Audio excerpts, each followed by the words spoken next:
Cinema താരങ്ങളെക്കാൾ കൂടുതൽ മലയാള സമൂഹ മാധ്യമങ്ങൾ ഏറ്റവും കൂടുതൽ ചർച്ച ചെയ്യപ്പെടുന്നത് ഇൻഫ്ലുവൻസേഴ്സിൻ്റെയും വ്ളോഗേഴ്സിൻ്റെയുമെല്ലാം വിശേഷങ്ങളും വിവരങ്ങളും തന്നെയാണ്.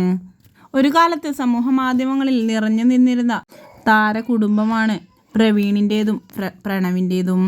ഇരുവരും സഹോദരങ്ങളാണെങ്കിൽ കൂടെയും സുഹൃത്തുക്കളെ പോലെയായിരുന്നു ഇരുവരുടെയും ജീവിതം. പിന്നീട് പ്രണവിൻ്റെ വിവാഹം കഴിയുകയും അതിനുശേഷം ഇരുവരുടെയും ജീവിതം നല്ല രീതിയിൽ തന്നെ മുന്നോട്ട് പോവുകയായിരുന്നു. മൃദുലയുടെ ഡെലിവറി ഡേറ്റ് അടുത്തതോടുകൂടിയാണ് വീട്ടിൽ പ്രശ്നങ്ങൾ വന്നു തുടങ്ങിയത്. അമ്മയും അച്ഛനും പ്രവീണുമായി പിരിയുകയും ഇരുവരും മാറി താമസിക്കുകയും എല്ലാം ചെയ്തു. ഇപ്പോൾ പ്രവീൺ സ്വന്തമായൊരു വീട് വാങ്ങിയിരിക്കുകയാണ്.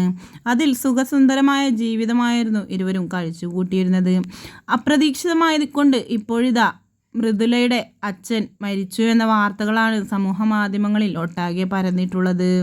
പ്രവീൺ തന്നെയാണ് തൻ്റെ യൂട്യൂബ് ചാനലിലൂടെ തൻ്റെ മൃദുലയുടെ അച്ഛൻ മരിച്ചു എന്ന വാർത്ത സമൂഹ മാധ്യമങ്ങൾക്ക് മുൻപിൽ പങ്കുവെച്ചെത്തിയത്. വളരെയധികം അപ്രതീക്ഷിതമായൊരു വാർത്ത തന്നെയായിരുന്നു അത്.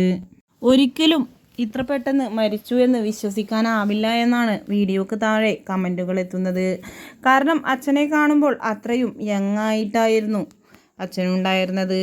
അതുകൊണ്ട് തന്നെ മൃദുലയുടെയും പ്രവീണിൻ്റെയും ആരാധകർക്ക് ഇത് താങ്ങാവുന്നതിലും അപ്പുറമാണ്.